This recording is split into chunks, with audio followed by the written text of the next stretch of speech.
What I want to talk about today is, as you can read, the relevance of Islamic geometrical design in contemporary design and architecture. There's a lot of topics that I could have talked about today, but I thought this would be of most interest to this particular audience. Oh, hang on. Right, before I start with my presentation, I'll briefly tell you a little bit about myself, just in case you're interested. I'm from Holland. I live in the UK. I've been interested in Islamic geometric design for a long time, over 20 years, and I've tried my hands at different aspects of it. The first 10 years I used to make things I used to make watercolor compositions, like this one here.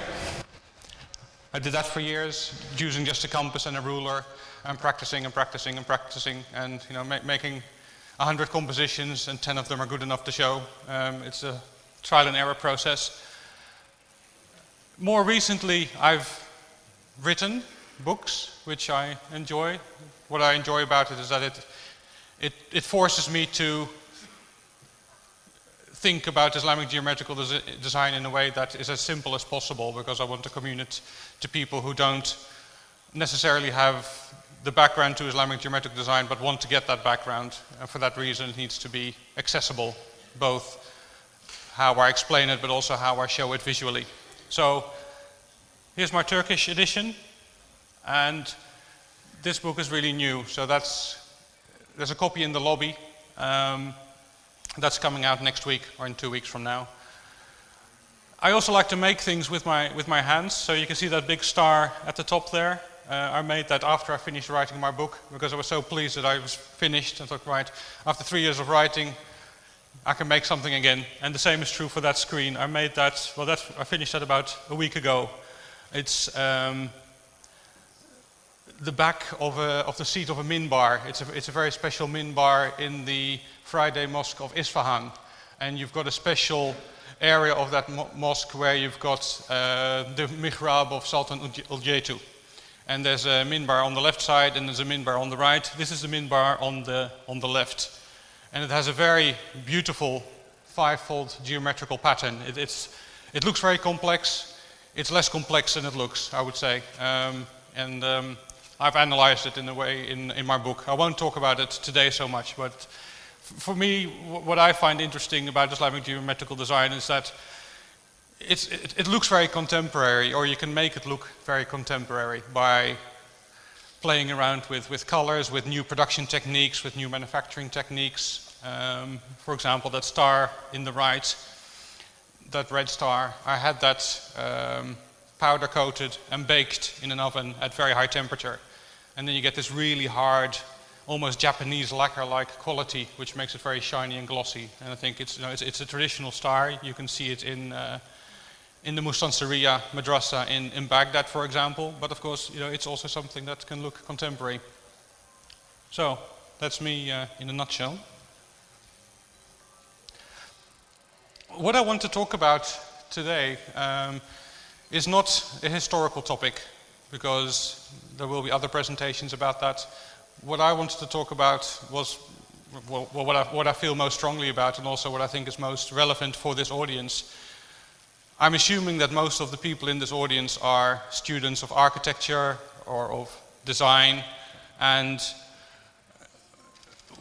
this whole workshop, to my mind, is geared towards introducing Islamic geometrical design to a new audience, but also enabling you here to build on this design tradition and do something new with it.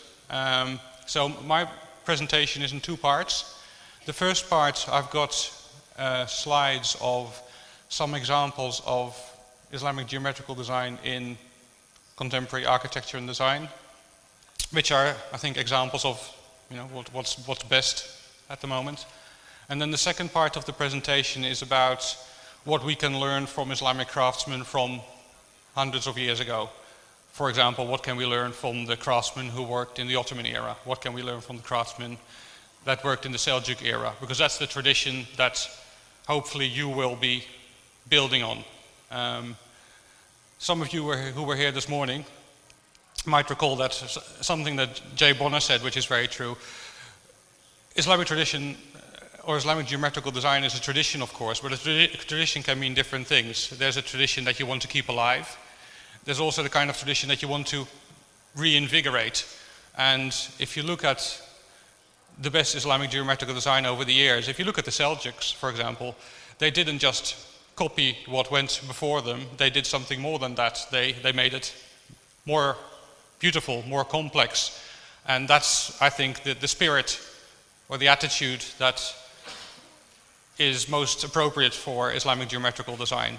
You know, there's also a place for doing things very traditionally, but I would say to this audience, don't forget that the best craftsmen over the centuries did more than that. They didn't just keep something alive, they wanted to do more, they wanted to use their creativity and their skill to build on what preceded them. Okay, so I won't name all the images because I've written little captions to them, but these are some masterpieces to my mind of Islamic geometrical design. Keep in mind as we go through the presentation that, of course, because this is a workshop about Islamic geometrical design, it would be very easy just to think, oh, this is a lovely six-pointed pattern, but of course it's the entire composition.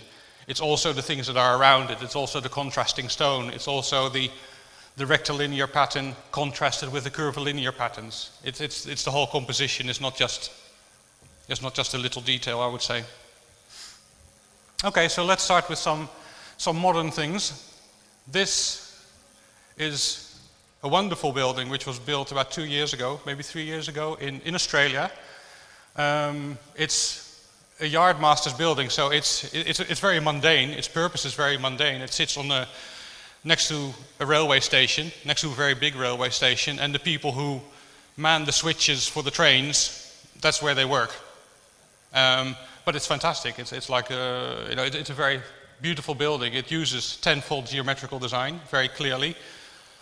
So you can see that the architects knew what they were doing, but they also felt free enough to do something extra with it. So you can see, for example, that they've made a big window by chopping away certain lines.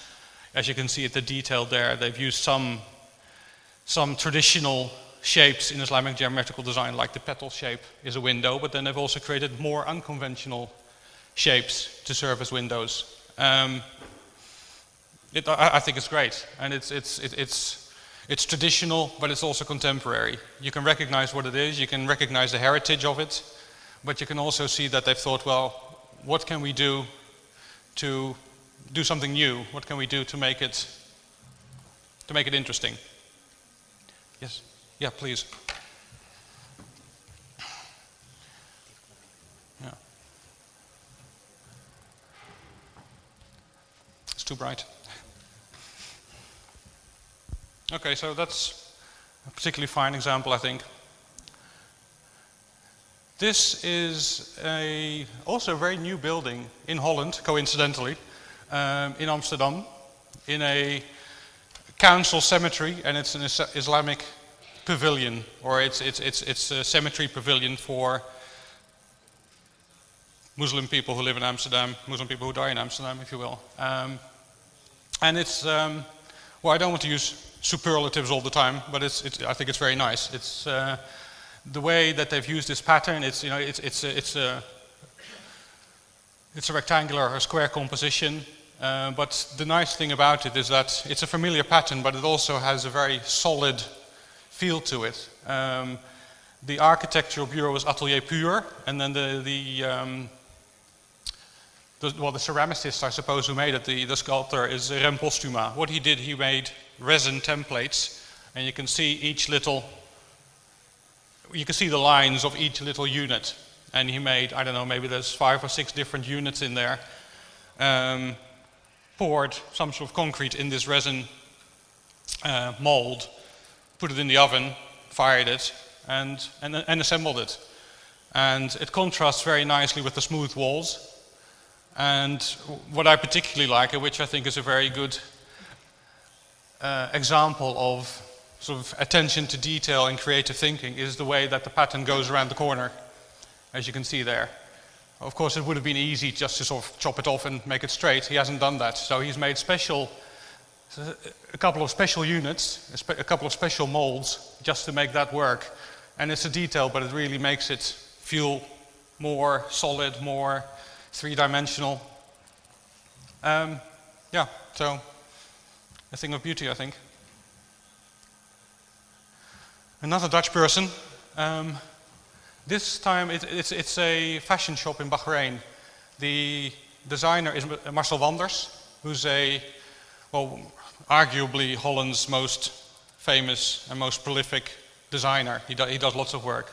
He did a fashion shop here, and you can see that the way he's used Islamic geometrical design is really quite different.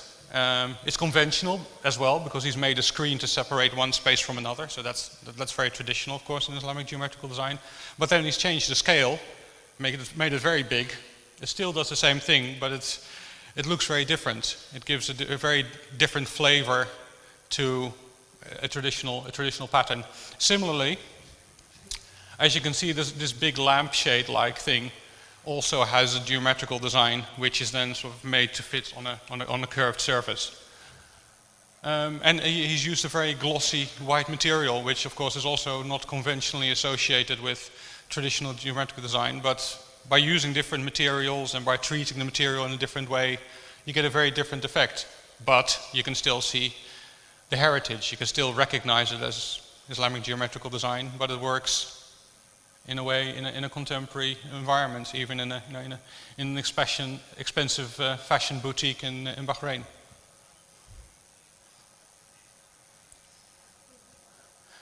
Well, we've seen this before in a presentation this morning.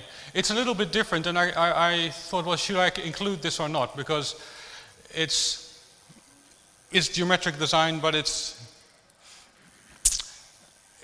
been altered in a very dramatic way, but in a way that's also interesting, especially if you look at the curved surfaces at the top. You see the star patterns. It's not a conventional geometrical design, but the objective, of course, of those screens was to create screens to filter light, but to make them so deep that the sun wouldn't penetrate, that it would create a lot of shade inside. And of course, the openings, the apertures have to be quite small, so that's worked quite well. And it's different, but recognizable still to most people. I've added the one at the bottom because it does more or less the same thing. It means the same architectural bureau.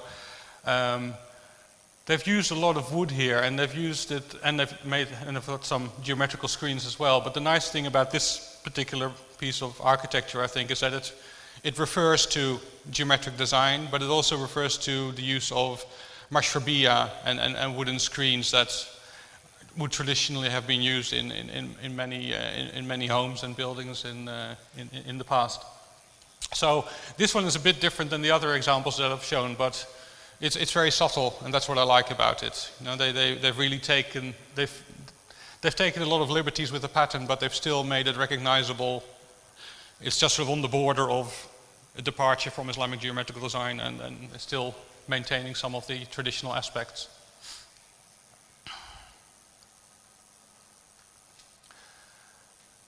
I don't know if you're familiar with a lady who has her business in Beirut called Nada Debs.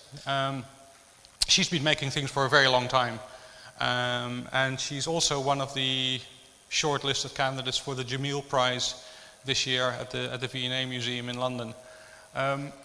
This bookcase, I think, is fantastic. You know, hopefully I'll have one in my home at some point in the future.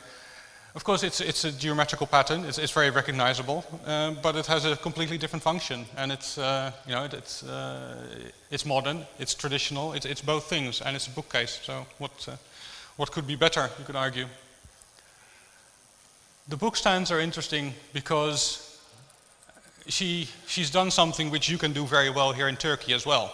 You know, in Beirut, in Lebanon, you still have craftsmen who are very skilled at mother-of-pearl inlay.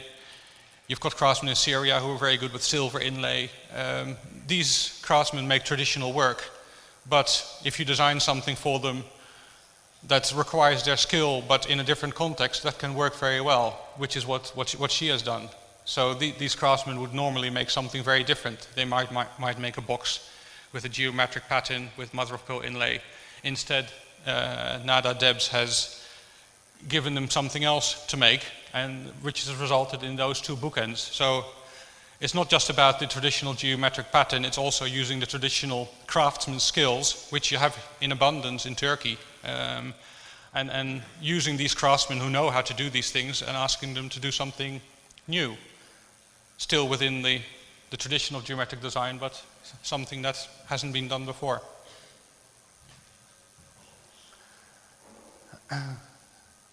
This guy is a bit of a personal favorite of mine. I discovered him recently. He's based in Morocco, and he just does fantastically creative things. He made this interior for a shoe shop.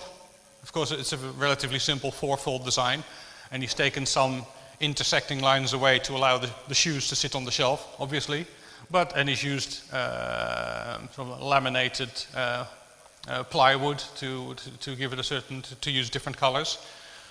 Obviously it's recognizable as a geometrical design, but it has a completely different function and it exists in a completely different environment.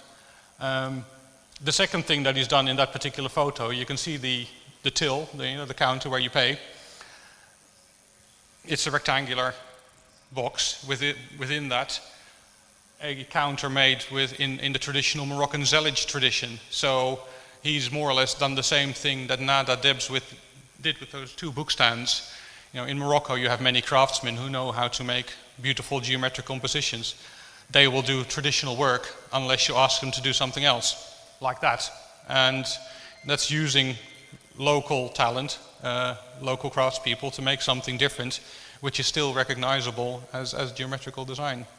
I think it's very successful. This is called the Zellage Man, which I think is quite cute. It's 3D printing. And that's of course something this is also 3D printing, by the way, also by him. And that's something of course you can take advantage of now, because it opens so many possibilities to manufacture things. You don't have to make 100 of them, you can just make one of them. It gives you so much more freedom to experiment with very complex designs. As long as you can design it on your computer, a 3D printer will make it. Yeah, so I think he really does a lot of nice work. This is in Seville, in Spain, also quite new. It's very ambitious. You can see it's a huge metal screen covering, basically wrapping the whole building, including the court. It's appropriate, of course, also because the south of Spain, Andalusia, has a very large tradition of geometrical design, and it's completely metamorphosed the building by putting this screen around it. It's also traditional because, of course, decorating the outside of a building with a geometric pattern is something that's been done for centuries.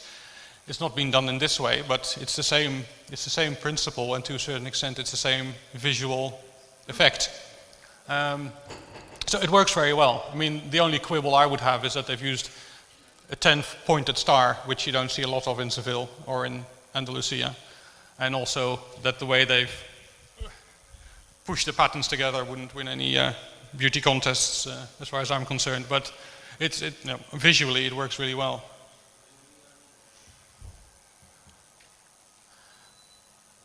Another cemetery, I'm afraid.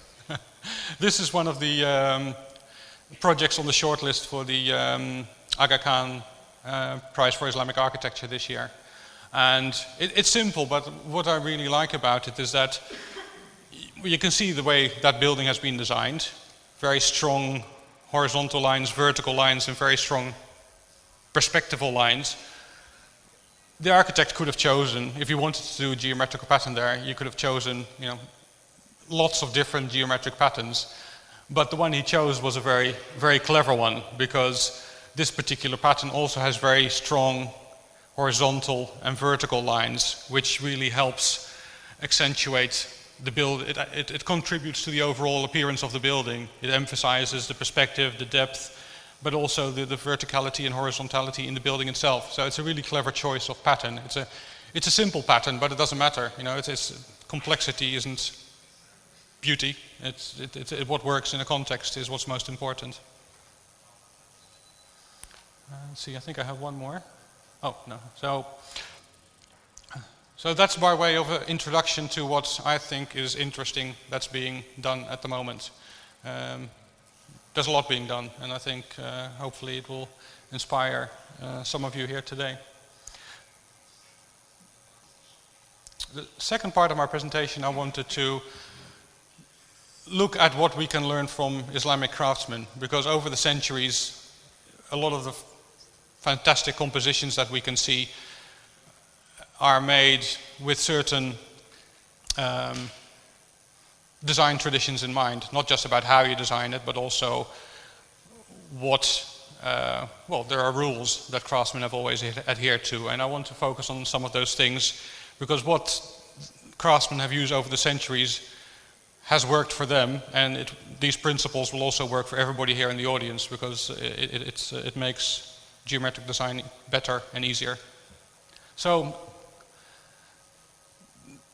I mean, I've said 14th to 16th, I mean, that period can be much longer, of course. But to my mind, these are the things that we can learn from craftsmen traditionally. I've got a number of images of Islamic art and architecture that underline these principles, and I'll talk around them a little bit, if that's okay. So skill. This is from Samarkand, and what I like about this is you can see it's on a column, it's on a cylindrical surface, and it's got hexagonal tiles that wrap around it. The colors are fantastic, the design is very nice. The skill aspect is when you consider that if you were trying to make this, how would you do that? How would you make, first of all, how do you make a hexagonal tile that's curved? And curved in a particular way. Not too much, not too little. That's curved perfectly. You know, you have to make this hexagonal tile flat. You have to put the design in there. Then you have to curve it, and then it has to go into the oven. And then it has to come out of the oven without having warped or changed. It's a very tall order. It's undoubtedly very difficult to do then. It would still be very difficult to do now. Nevertheless, they managed it. I mean, I think it's an astonishing piece of skill. And you wonder how many tiles did they throw away to get enough tiles to make this column, because inevitably these tiles that go into the oven, you know, some will crack, some will not stay the same shape. If they're not perfectly the same shape, they won't fit on the column. It's very accurate work. So the skill is amazing. Not only that, it's also the craftsman who knew he had the skill to do it. You know, it's one thing to come up with an idea, it's another thing to put it into practice and actually spend hours doing it. This Seljuk door, I think, is also a very good example of skill, and I could have zoomed in on the circular pattern, but I haven't done that because, of course, like I said, it's important to see these things as a composition with everything around it, not just the pattern inside. The nice thing about this, and it doesn't really show very well on the photo, is the level of detail in the wood carving. Even within the geometrical pattern, you've got this really nice composition, which is somewhat unusual. But then within that, there's so much detail in the carving. It's marvelous, and as a composition, it works. I think it's in a museum here is it Konya? I don't know. You would be able to see it here, I think. But it's very skillful, and and there's many examples, of course, of Seljuk woodwork, which is extremely well done. Creativity. Creativity is easier once you become more skilled. Once you know the rules better, you have more freedom to be creative in the context of those rules. This particular dome in Iran it's very complex, extremely complex. It's very rare, or it's unique, in fact. It's also a very beautiful composition, of course. The colors are very nice. The turquoise with the black and the blue and the bold lines, combined with the calligraphic band, everything in its entirety works very well. But the fact that the craftsman could even come up with something like this in his head and then execute it so perfectly is amazing, and it shows confidence in his own skill, confidence that he would be able to execute it, not only design it, but also that it would work very well. And the amazing thing about this, for us people who have a great interest in Islamic geometrical design, is how many different stars are on this dome. So if you look at them as bands, you can see that. See, if you go around, all the stars are the same, and then there's rings and rings and rings. Let me have a look. I've just written it down, which ones. So if starting at the top, you've got 5 pointed stars, then a ring of 7 pointed stars, then 9 pointed stars, then 12 pointed stars, 11 pointed stars, 9 pointed stars, and 10 pointed stars again. If you go from the top down to the bottom, and everything joins up, everything fits together, everything interlaces. Yeah, very difficult, but nevertheless they managed it, and it's very creative. Attention to detail, of course, is very important, and with many geometrical compositions, the whole idea is that they offer you something visually depending how far away you are from the composition. So for example, if you're in one of the madrasas in Fez in Morocco, you'll see a geometric pattern maybe 5 meters away, and it will show something. Then as you get closer, that something else becomes more prominent. And that's something that craftsmen have always played with, and also something that is something we can use now. This approach means that you have to be very skillful and very detailed in your work, because it has to look good at this distance, but it also has to look good closer or further away. So it's important to get that right. And for example, this little stucco panel from the Alhambra, of course, is much smaller than this. I mean, I think it's like this. And if you consider the Alhambra as a visual feast of geometrical patterns, this is a very little insignificant contribution to that. Nevertheless, if you look at the detail that the craftsman has put in making his little stucco panel, it's immaculate. And that level of attention to detail is something that anybody designing now would hopefully also aspire to achieve. Innovation. I mean, I could have given lots of different examples. I've chosen these two for today. This is in Agra, in a wonderful building with lots of geometrical patterns. The reason I've chosen this one, because it shows a little innovation, or a little clever thing that the craftsman has done for no particular reason, rather than just because he wanted to try it or because he thought he could do it.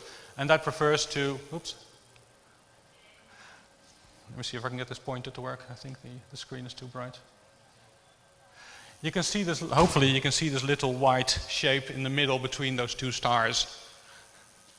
Normally in a conventional 10-pointed pattern like this, you wouldn't get that shape. It would just be stars fitting together, surrounded by, or a central star surrounded by petals, surrounded by stars and arrows, and they would just join up in a conventional way, which is fine. But for some reason, this craftsman thought, well, let me just see if I can play around with that and introduce something a little bit unusual, like that shape, and then that has a knock-on effect on the rest of the composition. And it's a small innovation, but it's not even about how significant it is. It's more about the fact that this craftsman thought, well, let me try this. Let me try and do something different to this conventional pattern. To us now, this looks like, it is a traditional Islamic geometrical pattern, but there was a time when such a pattern didn't exist, until somebody thought, oh, let me try this, and let me try and create something like that. And I think we should, well, the point I'm making, I suppose, is that for us at this time, that's a perfectly legitimate pursuit. If we understand Islamic geometrical design, it's not just about copying, but it's also trying to do something new within the rules that govern Islamic geometrical design. This is the base of a minaret, one of the minarets at Al-Azhar Mosque in Cairo. This is the minaret built by Sultan Qaitbay Mamluk Sultan who, just as the Seljuks are great in their geometrical design, so were the Mamluks. The Mamluks in Cairo are also responsible for some of the most wonderful patterns and compositions. And the Mamluks were interesting for a variety of reasons. One of the reasons is if you look at that little panel in the middle there, you can see that it's not a complete star pattern. You can see half a star on this side, and then the top right and the bottom right corners, you can see a quarter star. So it's a detail of a composition. They're not showing the whole composition, they're showing, well, what I would call a repeat unit. It's something that if you flipped it around, you would have a complete star. And then if you flipped it like this, you would make your composition. If you did that, you would make a composition that you would see in North Africa quite frequently, but not a composition that you ever see in Cairo. So why did they do that? You know, what's the purpose of this? Why would they do part of a pattern? I mean, I don't know the answer. I think there's two plausible explanations. One is that in Mamluk Cairo, there was so much geometrical design for people to look at as they just walked the street that they were very familiar with it. So that if they saw one pattern or part of a pattern, they could visualize a bigger pattern, maybe that. Or maybe this was a little template that they found somewhere that came from North Africa, that they then copied because they thought it was, you know, of enough aesthetical merit to be used as a panel. I don't know, but it's innovative, it's unusual. The Mamluks were the first ones, well, almost the only ones to do that. And it's intriguing as well. You see the same thing here, by the way. You see this little diamond-shaped panel underneath the awning there. That's also showing only a part of a pattern rather than a whole pattern.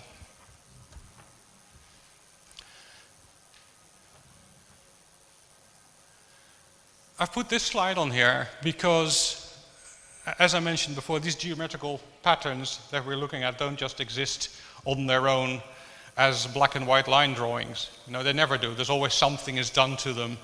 It's one part of geometrical design is being able to draw them. The other part is being able to embellish them, to add something to it to make it come alive. So you can see, for example, here from the Atarin Madrasa in Fez, that, of course, here's a wonderful composition, also showing you different things depending how close or how far away you are. You know, you can see this 8-pointed star if you're far away. If you come closer, you see something else.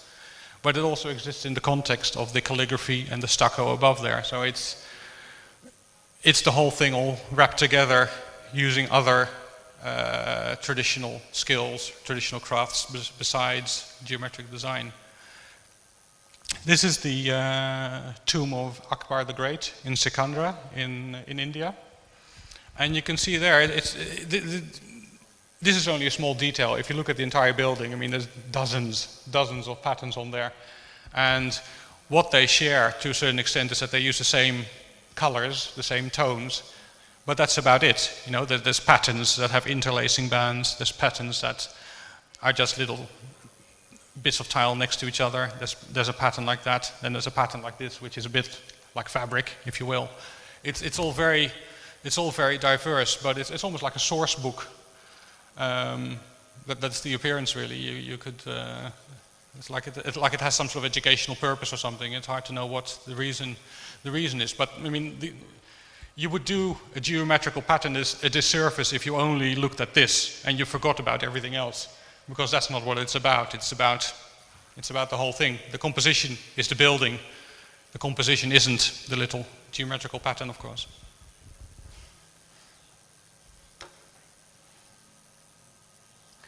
So I've added this because I think there are many examples of work done by craftsmen which is just, you know, astonishingly good and creative. I've chosen these two. I could have chosen others. This tile, I think, is particularly beautiful. It has, as you can see, a very unusual 8-pointed star in the middle that interlaces in a very unusual way, which, you know, creates these curvilinear elements. And there's calligraphy involved. There's Kufic calligraphy involved. As a total composition, there's a lot going on in there. But as a composition, it works really well. It really has a lot of subtlety and beautiful colors, beautifully executed, very detailed, very well glazed. And this is from Turkey, from the Sultan Han, which has a lot to offer for people who are very interested in geometric design. This is one of them. I won't go into the detail of analyzing it, but it looks complex, and it is complex. Nevertheless, one of the rules that we all should be aware of, that craftsmen, regardless of whether they were Mamluks or Seljuks or Ottoman craftsmen, one of the rules they always use is if you make a rectangular composition, you would have a half star on the sides and quarter stars on the corners. You would always see that. So that's a hallmark of skill. If you don't see that, then you can say, well, they didn't really show the same level of skill as their peers. So any geometrical composition, if it's showing a bigger pattern, you have half stars on the sides, quarter stars on the corners. And even with a complex composition like this, they haven't just chopped it off to make it fit the stone. It's designed to fit, and it's very well done. And of course, designing something in stone, making something in stone is very unforgiving. If you make a mistake, that's it. It's very hard to fix. So for somebody to make something like that and to know that they can make something like that, you wonder how did they do that. There might be some people at this workshop this week who can tell me how they did it, but it's complex, but it's as a composition, of course, it works very well. So I think, I'm almost at the end now. I've added this. This is very contemporary. This was made last year by the students of the Turkish Mountain Foundation in Kabul. I taught there for a while. I know that Jay Bonner's been there as well. The Turkish Mountain Foundation in Kabul is very interesting. It was set up to help a new generation of Afghan men and women relearn the traditional skills that had not been passed to the next generation because of the conflicts there. So there was this knowledge gap from one generation to the other. The idea with the Turkish Mountain Foundation is to correct that, basically. So they have a school there. They make a lot of beautiful compositions from wood. This was made for an exhibition at the Museum of Islamic Art in Qatar.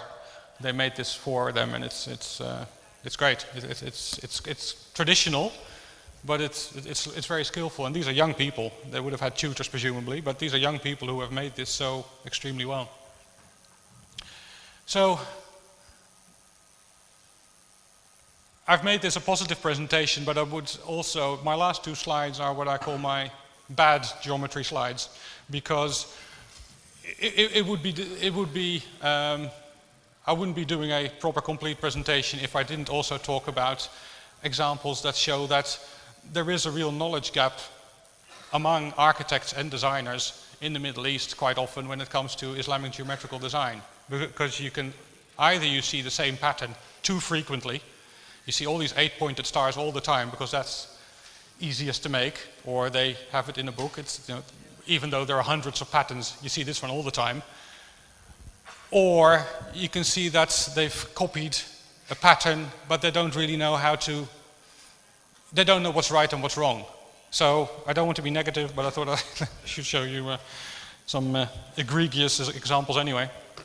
None from Turkey, you'll be happy to know. This is in Dubai. As you can see, well, hopefully you can see it. There are 6 panels. The 12-pointed star pattern is more or less the same, or is the same as the star pattern at the top. There's some tiny differences in the center, but it's the same pattern. So you can recognize this, for example. You can see these weird shapes here. You can also see those at the top.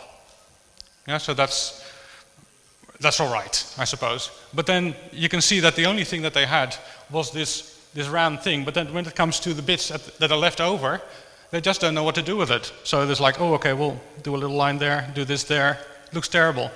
At the tympanum, at the top, you can see on the left-hand side of that circular bit, and on the right-hand side, it's the same. So they've got the star pattern, but then they don't know what else to do with it. And well, it hurts my eyes, I must say. So it's a shame because, you know, this is a significant mosque in Abu Dhabi, sorry, in Dubai. They want to do a door with geometric patterns, but the skill is not there to do it properly, unfortunately. Oh, hang on. I thought I had one more. Let me see. Sorry. Yeah, so I'll just leave it with one slide. So the main thing I suppose that I would want to say in closing is that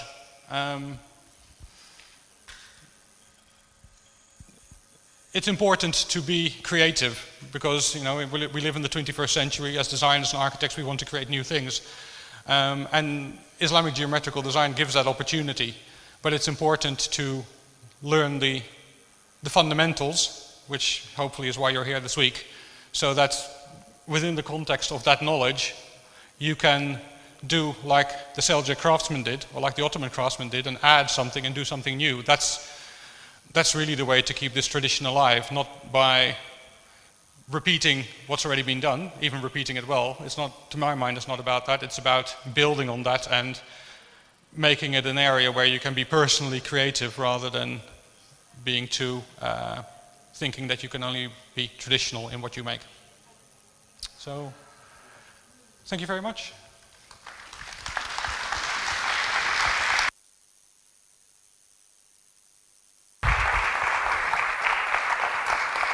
Thank you. Saygıdeğer Erik Broug bu güzel sunumları için çok teşekkür ediyoruz. Alkışlarla kendilerini yerine uğurluyoruz. Thank you.